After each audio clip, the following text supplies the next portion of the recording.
크고 두려우신 하나님이여, 크고 두려우신 하나님이여 라고 하는 제목을 가지고 말씀을 함께 나누겠습니다. 여러분, 생각과 실제는 차이가 날 수 있다는 것을 늘 생각하고 사셔야 됩니다. 내 생각이 실제일 수도 있고 아닐 수도 있다는 거죠. 요즘 드러난 것 중에 하나요, 요즘 사람들 유행하는 것 중에 하나요, 운동복을 입는 거랍니다. 멋진 운동복을 입는 거. 왜 멋진 운동복을 입을까요? 멋지니까.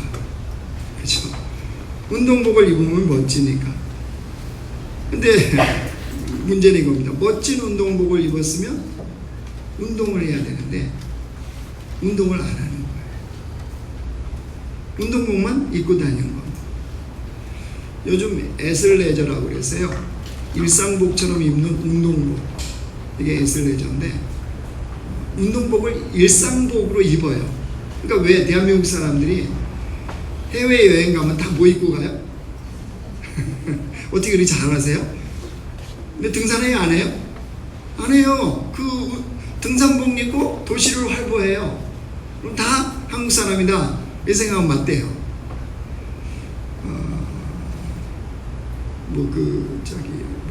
요가복 같은 거, 레깅스라고 그러나, 여자분들 이렇게 아주 그냥 보면 어디 운동하러 가시나 보다, 이렇게 생각하는데 운동해, 안 해요? 그거 입고 카페 가서 브런치 먹고 커피 마시고 그리고 돌아오는 거지. 운동복 입는 거 뭐 누가 뭐라고 그러겠습니까? 네, 이 의류가요, 운동복 의류 분야가 폭발적인 성장을 하고 있답니다. 중요한 거는 운동복을 입었는데 운동을 안 하는데 사람들 마음이 그럼 왜 운동복을 입느냐? 감정적으로, 느낌으로 좋대요. 운동복을 입은 것만으로도 좋대요. 좋은 거 누가 뭐라고 그러겠어요? 그런데 스스로 느끼는 거죠. 운동할 수 있는 준비가 이제 운동복을 입는 건데, 그 운동복을 입고 있는 자체로 좋은 감정, 만족감을 느끼고 끝이라는 거예요. 운동해야 안 해요? 안 해요. 등산복 입고 커피 마시고 안 해요. 그러니까 사이즈만 커져요, 시간이 갈수록.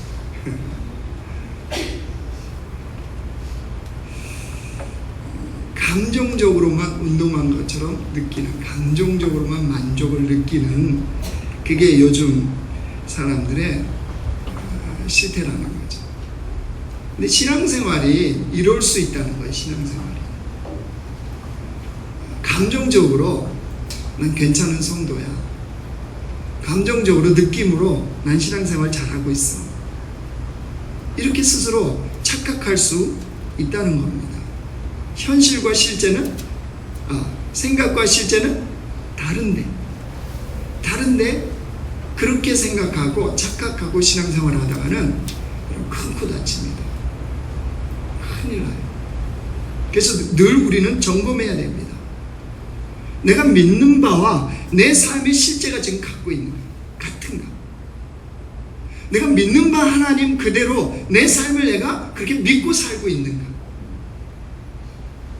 믿는 것은 이건데 삶은 이거다, 이거 아니잖아요.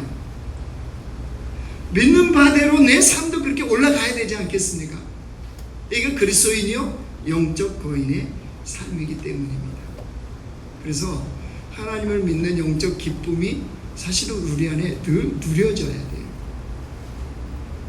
아니, 임마누엘 하시는데 느낌이 없다, 나는 아무런 일도 없었다, 지난주 안에 평안이 뭐 축복이죠. 네, 축복 맞습니다. 근데 주님이 함께 하셨는데, 주님이 임마누엘 하셨는데 아무 이런 일이 없다, 이걸 뭐라 그래요? 기적이다. 기적. 주님이 내 삶에 임마누엘하고 계시는데 아무 일이 없는 것은 기적이에요. 그런데 이런 말도 안 되는 기적을 그리스도인들이 삶의 현장에서 살고 있다. 자, 그래서 우리는 우리 신앙생활을 잘 점검하기를 원합니다. 신앙의 옷만 입고 있지 말고요, 그게 내게 실체가 되도록. 여러분, 느헤미야서 오늘 첫 1장이죠. 지난주에도 말씀드렸지만 이 시대적인 이 배경이 이래요. 남유다가 바벨론에 의해서 망합니다. BC 586년에. 그러자 망해서 이들이 다 바벨론 포로로 끌려가요. 포로 생활하는데 바벨론에 의해서 바사 제국이 들어서요. 그래서 바사 제국의 고레스 왕이 새로운 칙령을 발표합니다. 포로들을 다 돌아가게 하라는 거예요, 원하는 사람들은. 그래서 이스라엘 백성들이 포로에서 귀환을 합니다. 포로에서 귀환한 이 이스라엘 백성들, 성전 중심의 신앙생활이었죠. 제일 먼저 했던 게 뭐냐면 성전을 재건을 해요. 예루살렘 성전을. 그러고 나서 이들이 두 번째로 하려고 하는 일이 뭐냐면 성벽이에요. 성벽을 재건하라고 하려는데 번번이 실패를 합니다. 성전은 세워졌는데 성벽 재건이 실패해요. 왜 그럴까요? 견제하는 세력들이 많았어요. 성벽 재건을 대적하는 세력들이 되게 많았습니다. 그런 바람에 번번이 실패해요. 왜 성벽 재건이 중요하냐? 그럼 생각해보세요. 옛날에 뭐 성벽은 생각 안 해도 집에 울타리 쳤죠, 시골에서. 뭐 서울에 서울에도 쳤잖아요, 담. 그렇죠? 담 치고 위에 병 꽂아 놓고 깨진 거, 철조망 치고. 도대체 그런 집들은 뭘 그렇게 많이 가졌길래 그냥 도둑이 그런 집을 턴다는 거 아시죠? 우리 집들은 벽돌인데 구멍 다 나 있고, 그죠? 개도 지나가고 우리도 지나가고. 이런 거 왜 쳐놓죠? 보호잖아요. 보호, 안전하게 보호한다. 남들이 못 들어오도록. 그렇죠? 이게 뭐 울타리, 담, 이 똑같은 거예요. 성벽이 외세 침입에 대해서 중국이 만리장성을 쌓잖아요. 이렇게 뭐냐면 외세의 침입으로부터 자기 백성을 보호한다는 거죠. 그래서 그 성 안에 들어가 있으면 안전한 거예요. 그래서 성벽은 그만큼 중요했던 거예요. 근데 이스라엘 백성들은 지금 성벽이 어떻게 됐느냐? 3절 가보세요. 그들이 내게 이르되 사로잡힘을 면하고 남아있는 자들이 그 지방 거기에서 큰 환난을 당하고 능욕을 받으며 예루살렘 성은 허물어지고 성문들은 불탔다 하는지라.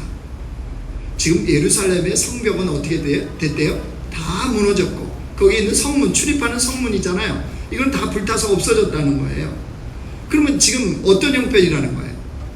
여러분, 적들의 침입에 그냥 무방비로 노출됐다는 거예요. 성벽이 없는 나라는 그 당시에 무시를 받았어요.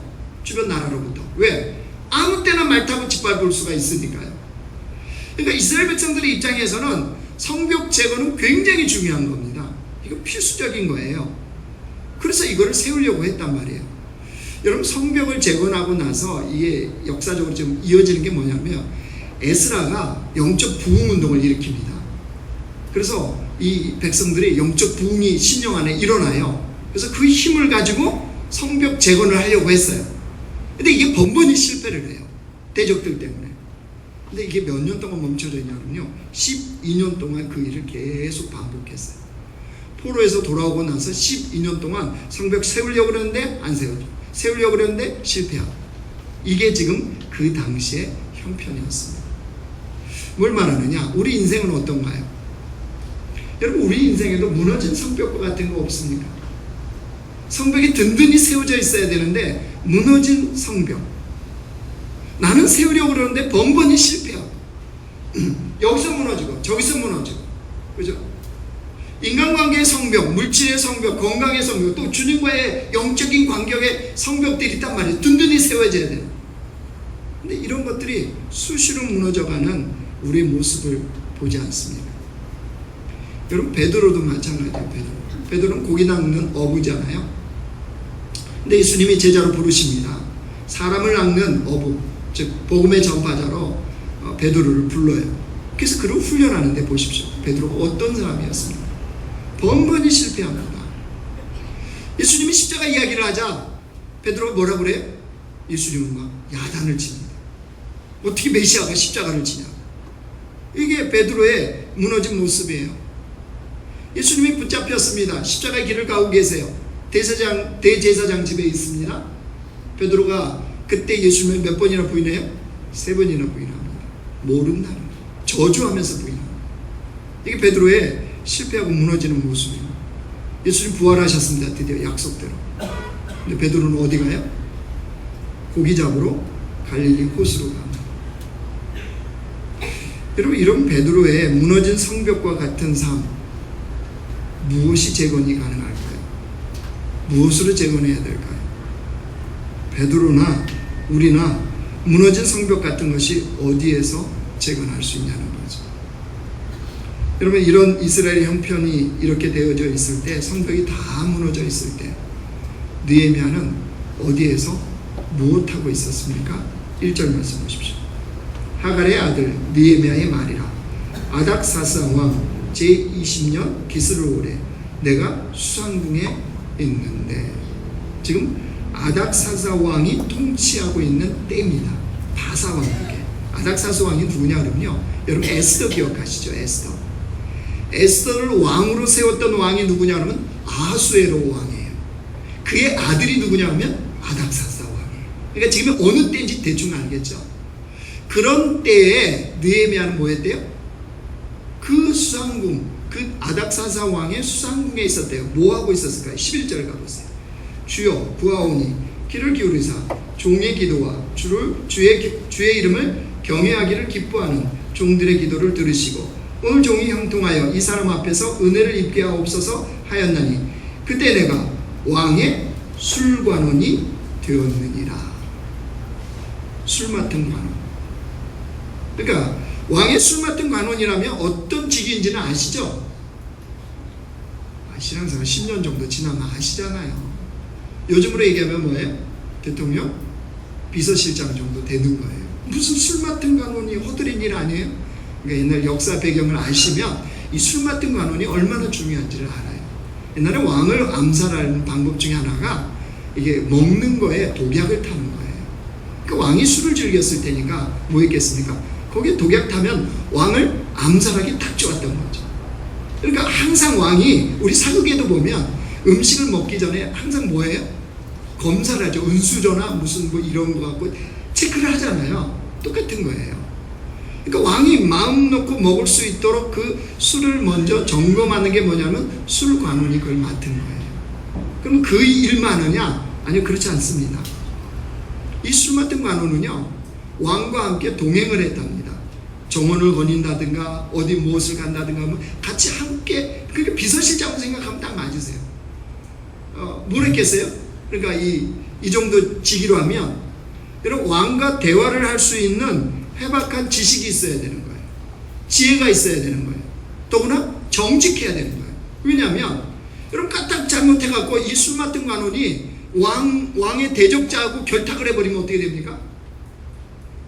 왕은 그냥 죽은 목숨인 거예요. 그러니까 왕이 이제 느헤미야서를 쭉 읽다 보면 그 2장으로 넘어오면 그 뭐예요? 느헤미야의 표정이 좀 일그러져 있으니까 왕이 깜짝 놀라서 묻죠.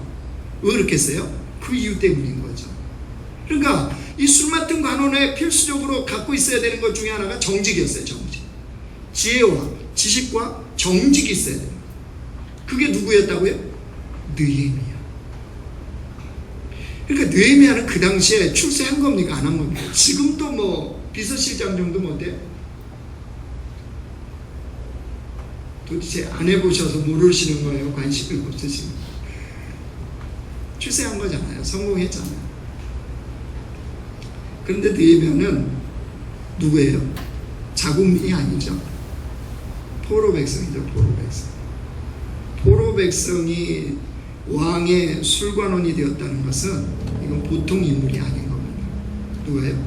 느헤미야. 그런데 그런 느헤미야의 관심이 어디에 있었을까요? 더 높은 자리요? 더 성공이요? 아니요, 그렇지 않습니다. 2절 가보세요. 느헤미야 관심이 여기에 있었어요.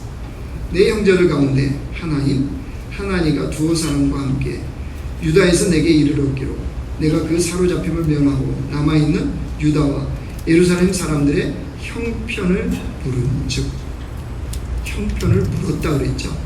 예루살렘의 사람들 그 지금 상황, 이 형편을 물었다는 건 뭐예요? 관심이 있다는 거죠.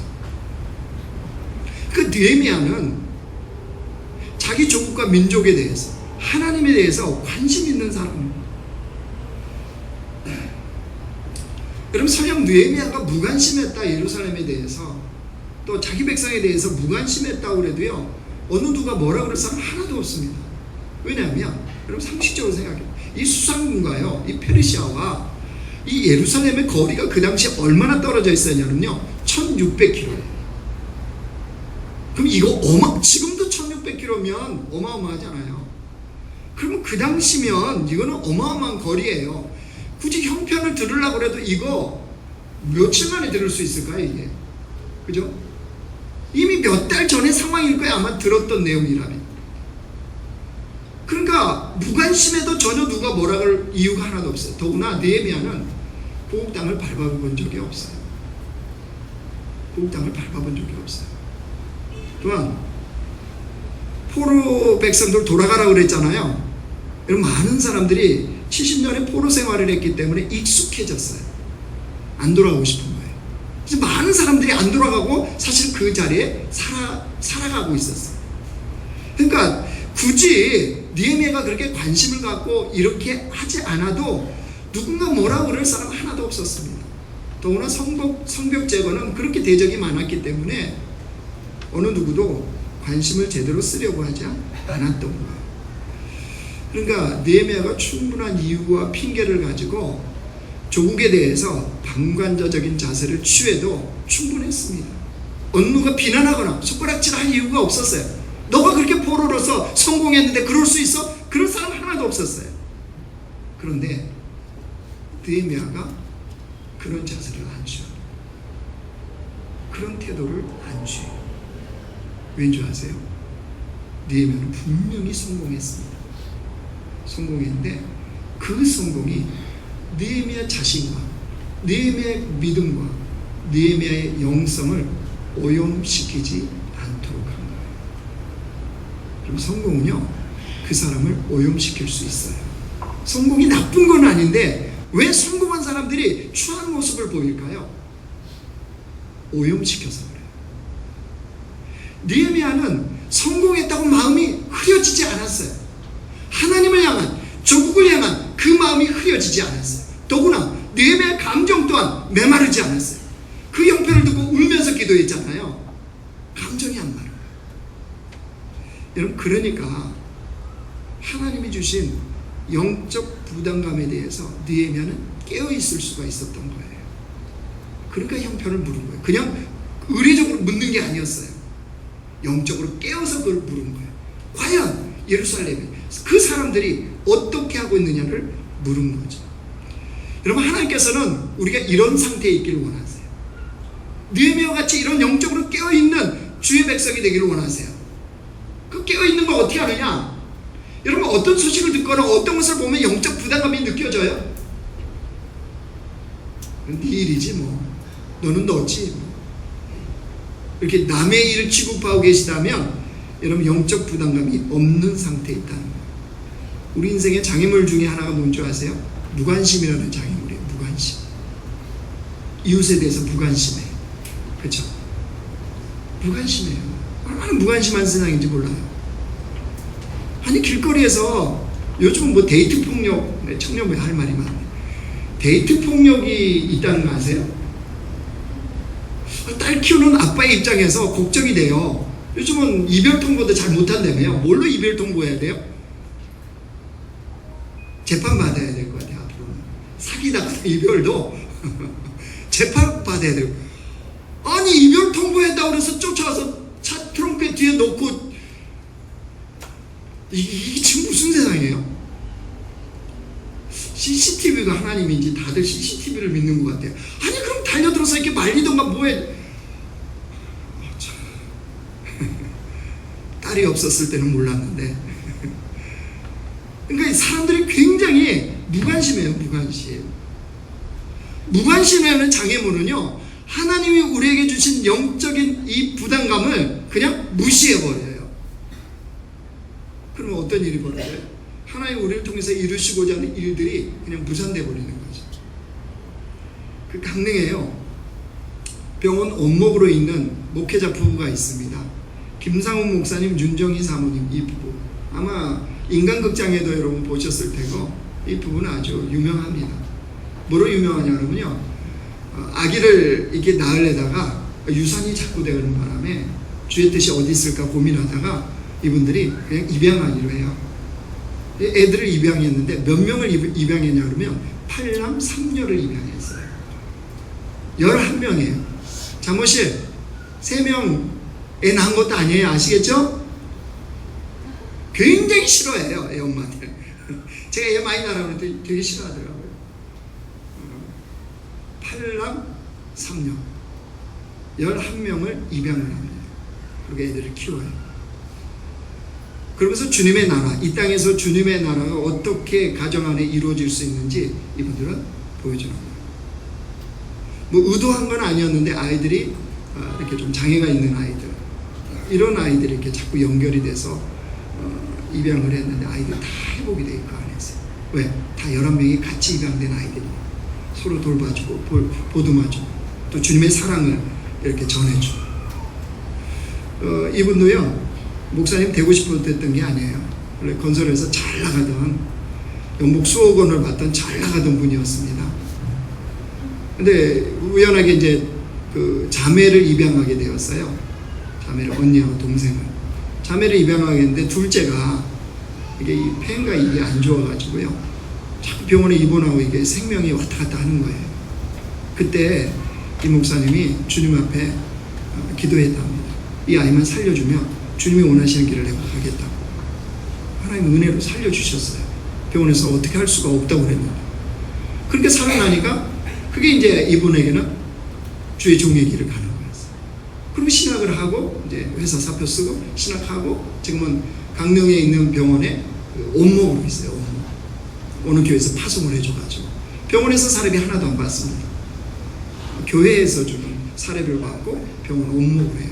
그렇게 살아가고 있는데, 어쨌든 그 당시에 그 아내 되는 분이 전도사님이었고 본인은 그냥 일반 직장인이었어요. 아내분이 믿음 대단하시고 어느 날 가정 예배를 드리고 나서 이 사모님이 가족들한테 선포를 하는 겁니다. 우리가 하나님을 기쁘시게 하는 그런 가정으로서 앞으로 이런 일을 하겠습니다라고 3가지를 선포했는데 이렇게 했답니다. 첫째, 우리가 살고 있는 주변에 굶어서 돌아가시는 독거 어르신들이 생기지 않기를 바랍니다. 둘째, 우리가 살고 있는 주변에 형편이 어려운 목회자 가정에 등록금이 없어 공부를 못하는 아이들이 생기지 않기를 바랍니다. 셋째, 우리가 살고 있는 병원에 병원비가 없어서 치료를 못 받는 환우들이 생기지 않기를 바랍니다. 왜 바란다고 그랬을까요? 같이 해보자는 거죠. 같이 가족이 함께, 야 이렇게 됐으니까 이렇게 할 거다, 이게 아니고 우리 가족이 힘을 모으지 않고는 못한다는 거죠. 이분들이 무슨 형편이 넉넉하고 뭐 이래서 그런 줄 아세요? 결코 아닙니다. 결코 아니에요. 자, 이렇게 선포하자 강력 반대하는 사람이 있었어요. 누구였을까요? 제가 지금 누구를 얘기했었어요? 자녀 중에? 둘째예요. 둘째가 지금 간호사예요. 건강하게 살아서 간호사를 하는데 둘째가 좀 아주 뭐라 우리가 이쁘기도 하고 그러네요. 그러니까 이게 왜 행동하는 것들이 있잖아요. 공부도 아주 잘하고 그런데 톡톡 튀는 아이. 엄마가 딱 이러니까 난 반대입니다. 아니 그동안도 우리가 그런 형편에서 가정에서 이렇게 돕는 그런 일을 안 한 게 아니에요. 이웃들을 막 돕고 섬기고 이런 일들을 워낙 이 부부가 좋아하니까 그거를 그렇게 하다 보니까 자기들도 힘들었다는 거예요. 돼지저금통 이렇게 꾸역꾸역 모아놓으면 그거 털어야 되고 힘들고 어렵고 자신들도 배고픈 사람이 사는데 뭘 또 누구를 돕느냐고 반대 못합니다. 딸이 강력하게 반대하는 거예요. 아빠는 딸 봐보니까 당연히 딸이 하자는 대로 할 테고, 근데 엄마가 보통 엄마가 아닌 거죠. 설득한 거죠. 너네들 주님 안에서 지금 행복하지 않느냐? 행복하다는 거야. 11명 다 같이 지지고 볶지만 행복하지 않냐? 행복하다. 감사하지? 감사하다. 그리고 우리 주님을 믿는 가정 아니냐? 맞다. 그리고 주님을 기쁘시게 해야 되는 거 아니냐? 맞다. 하나님이 기도할수록 영적 부담감을 주는데 해야 되느냐? 안 해야 되느냐? 해야 된다. 답은 해야 된다. 답은 해야 된다 그러는데 이 둘째 딸과 가족 모두가 조건을 하나 걸었어요. 엄마한테. 우리 다 하겠습니다. 이걸 할 텐데 조건이 하나 있습니다. 그게 뭔지 아세요? 여기까지만. 엄마 더 사고 치지 말고 여기까지만. 요 세 가지까지만. 그동안 벌렸던 일도 너무 많은데 요까지만 라고 약속하고 그 일을 했다고 합니다. 실제로 이 가정은요, 주변에 있는 독거노인들을 돌보기 위해서 반찬이죠. 반찬 배달. 반찬을 만들어 가지고 이렇게 가정을 배달하는 이 일들을 아이들과 함께 해요. 왜? 주변에 좀 어르신들을 살피려고, 독거 어르신들을 살피려고 이 일을 하는 거예요. 그 다음에 뭐 등록금 없는 아이들, 이렇게 이 가정이 무슨 돈이 있겠어요. 근데 이 가정을 이제 많이 알잖아요, 전국적으로. 그러니까 연결하고 후원하는 것들을 연결해주는 역할을 하는 거예요. 병원비가 실제로 없어가지고 퇴원을 못하는 환자를 봤답니다. 그래서 이 오목인데 이 목사님이 부탁을 했대요, 병원에. 내가 10개월 할부로 이 병원비를 낼 테니까 퇴원시켜달라. 그래서 자기가 그렇게 보증 쓰고 실제 병원비를 내고 퇴원을 시키는 거예요. 그러니까 이런 일들을 지금 이 가정이 해요. 이게 굉장히 행복하다. 이 가정에서 그 책을 4권인가 썼어요. 4권. 인쇄, 저만 해도 제가 다 사봤으니까 인쇄 많았겠죠. 어디에 썼을까요? 자기 가정을 위해서 한 푼도 안 썼어요. 다 이 사역을 위해서. 그럼 도대체 왜 이렇게 살까요? 그죠? 11명도 그냥, 여러분 뱃속으로 나서 11명 키우는 것도 혀가 쭉 빠지겠죠? 근데 입양해서 11명을 그것도 정상적인 아이들이 아니라니까요. 왜 이렇게 살까요? 왜? 예수 믿는다는 것 때문에? 아니요. 영적 부담감. 하나님이 주신 영적 부담감 때문에 이렇게 사는 거예요. 그런데 행복하다고요? 안 행복하다고요? 행복하다고요. 진짜 행복하다고. 느헤미야는 어떻게 했을까요? 영적 부담감. 소식을 들었어요. 성벽이 무너졌다, 불탔다, 성문은 불타고 없어졌다. 이 부담감을 가지고 어떻게 했을까요? 4절 가보세요. 같이 읽어요. 시작. 내가 이 말을 듣고 앉아서 울고 수일 동안 슬퍼하며 하늘의 하나님 앞에 금식하며 기도하여. 자, 느헤미야는 그 영적 부담감을 뭘로 풀어갔대요? 기도요, 기도.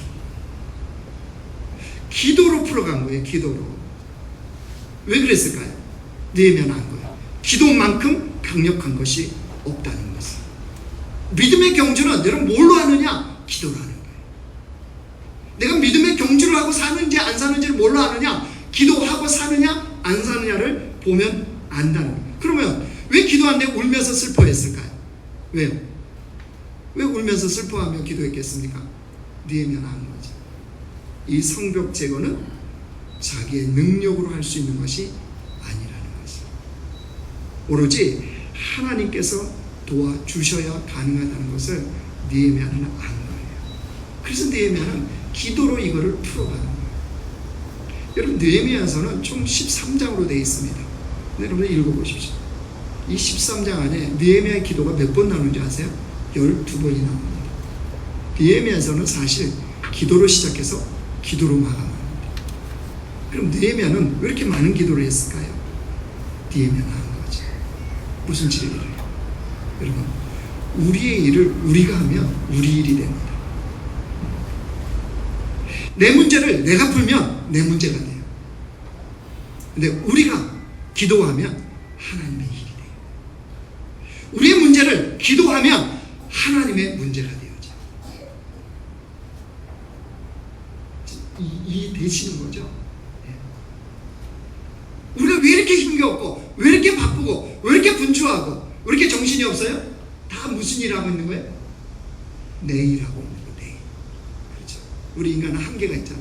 내 힘, 내 능력, 내 것으로 풀어가니까 힘겨운 거예요. 어려운 거예요. 그러나 그게 누구게 되면요? 하나님의 일, 하나님의 문제가 되면 여유가 생겨요.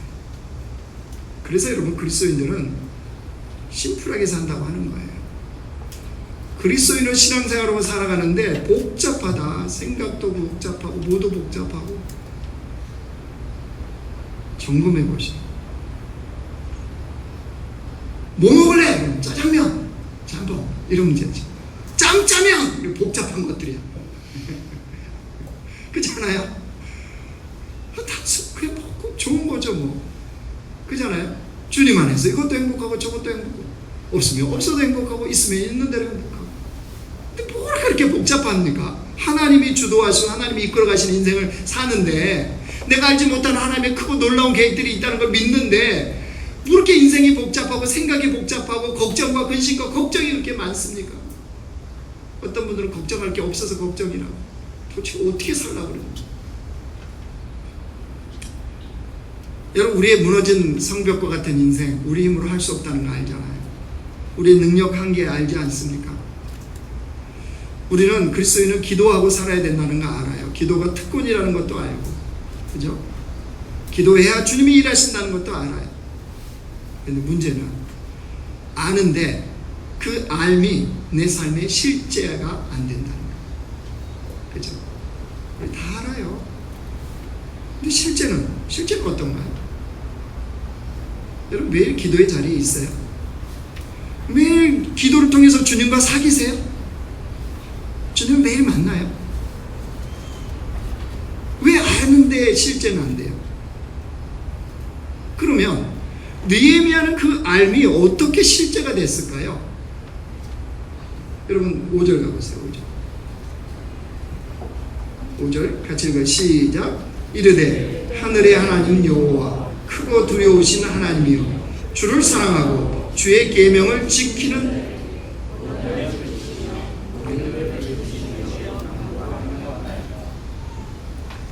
느헤미야가 아는 하나님은 어떤 하나님이에요? 하늘의 하나님 여호와 크고 두려우신 하나님.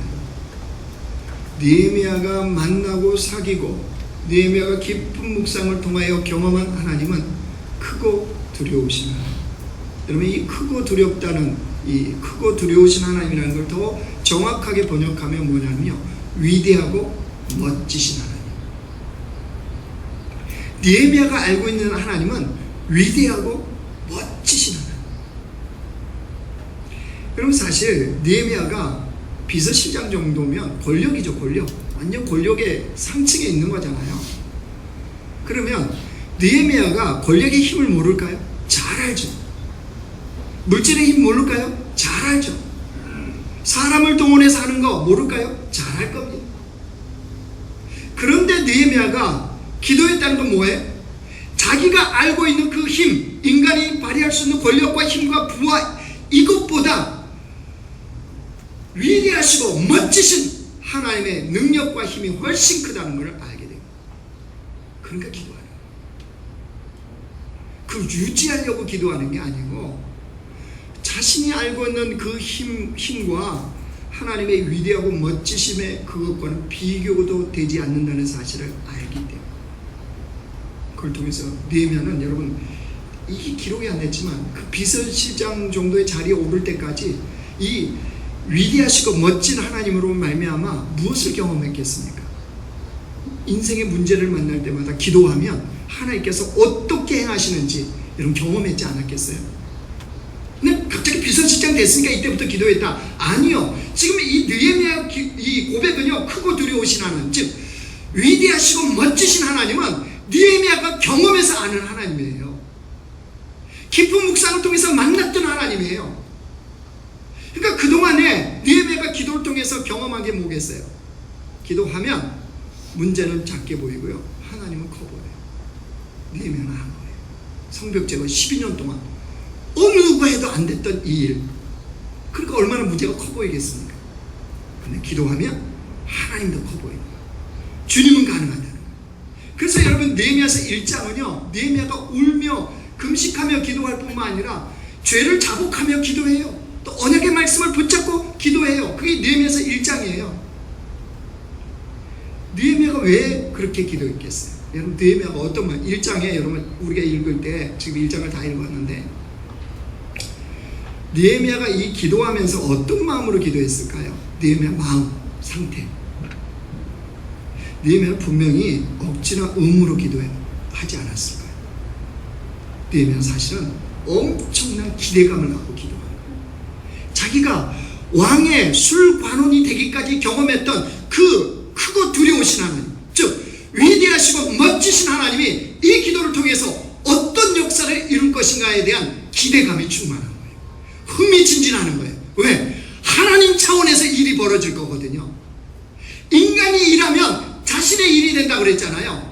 그런데 기도하면 하나님 차원의 일이 되니까 도대체 하나님 차원에서 이 일을 어떻게 주님이 행하시고 어떻게 문제를 풀어가실지에 대한 이 기대감이요. 그러니까 여러분, 이 느헤미야 지금 1장의 기도는요, 가슴 벅차오르는 기도인 거예요. 누구에 대한? 하나님에 대한. 하나님 어떻게 행하시지? 도대체 어떤 일을, 어떤 사람을 움직이시고 어떻게 환경을 변화시키시고 내가 알지 못하는 어떤 일을 가지고 이 일을 행하실지에 대한 놀라운 기대감. 그러니까 느헤미야 기도는 지치지 않는 거예요. 그래서 위대하고 멋지신 하나님에 대한 기대감 때문에 안 지쳐요. 어떻게 알아요? 여러분 2장 1절로 넘어가 보실래요? 아닥사스 왕 제20년 니산어로의 왕 앞에 포도주가 있기로 이렇게 하잖아요. 그러면 20년 똑같은 와닥사스 왕 20년 1장 1절에는 기스르월에서 2장 1절로 가면 니산월로 넘어가죠. 이게 원력 달력으로 따지면 이게 몇 개월 지난 거냐면요, 4개월이에요. 4개월. 그러니까 느헤미야가 이 기도를 몇 개월 했다고요? 4개월. 무슨 말인가? 흥미진진했던 거예요. 누굴요? 하나님을요. 이 성벽을 주님 어떻게 세우실지, 어떻게 만들어, 하나님 차원의 일이라는 것은 도대체 어떤 것일지에 대한 기대감이 충만해갖고 4개월을 기도합니다. 왜요? 그 하나님은 위대하시고 멋진 하나님. 기도는 이걸 아는 사람이 하는 거예요. 저는 개인적으로 한국 교회나 그리스도인이나 영적인 신앙생활을 보면서 굉장히 안타깝게 생각합니다. 소득이 3만 불 시대 된 거, 그 가난한 깡통 나라에서, 세계 최빈국의 나라에서 이렇게까지 경제적으로 뭐 7인이 10인이 하는 이런 나라로 엄청나게 하나님이 이 나라를 발전시켜 주셨죠. 참 편한 세상입니다. 좋은 세상입니다. 그런데 그렇게 주님이 만들어준 이 나라의 백성들이 영적으로는 너무나 깡통을 차고 있다는 사실. 삶은 편하고 좋아졌는데, 아니 좋다고 그러는데 영적으로는 깡통 찬 나라. 이게 현실이라는 것 앞에 정말로 위기감을 느끼고, 뭘 통해 할까요? 기도가 없어요. 여러분 요즘 산기도 가면요, 산기도하는 사람 별로 없습니다.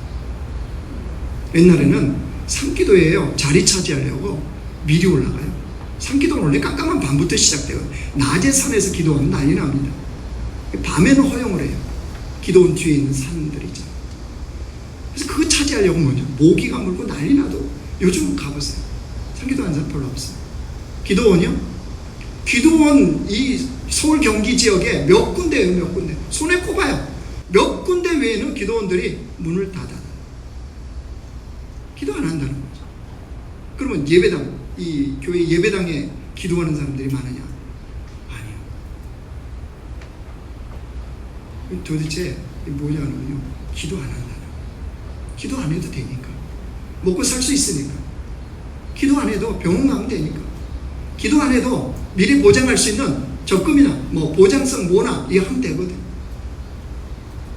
뭐 하지 말라는 거예요. 좋아요. 하나님 주신 복인데 왜 안 누립니까? 누려야죠, 당연히. 근데 진짜 중요한 우리의 영혼이요, 영혼. 영혼은 어떤 거예요? 영혼은 왜 그렇게 다 팽개쳐져 있는 거예요? 여러분, 이런 심각한 상태에 우리가 사냐는 거죠. 삶의 경제가, 정치의 이런 부분에 좀 만족이 안 되면 그렇게도 분노를 하는데, 왜 우리 영혼에 대해서는, 우리 영적 상태에 대해서는 그렇게도 관대하시고 그렇게도 무관응할까요? 저는 이게 지극히 잘못됐다고 생각합니다. 지극히 잘못된 것을 수정해야죠. 왜 느헤미야는 그렇게 위대하고 멋지신 하나님을 만나면서 동행하면서 하나님의 기적의 역사를 경험하며 살아가는데, 왜 그 하나님이 우리의 하나님이고 내가 믿는 하나님이고 나를 사랑하시는 하나님인데 왜 우리의 인생에는 위대하고 멋지신 하나님과 동행하고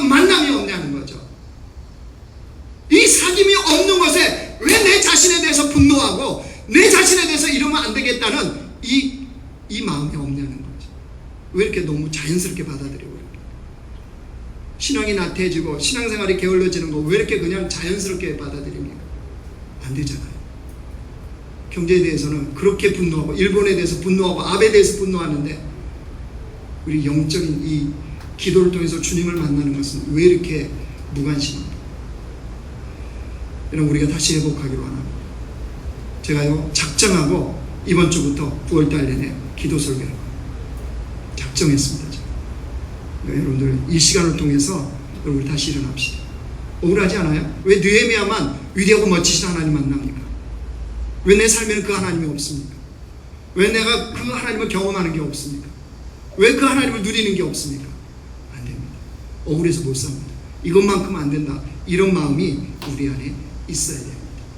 기도를 통해서 위대하시고 멋지신 하나님을 날마다 누리는 그런 복된 백성들 되시길 주의 이름으로 축원합니다.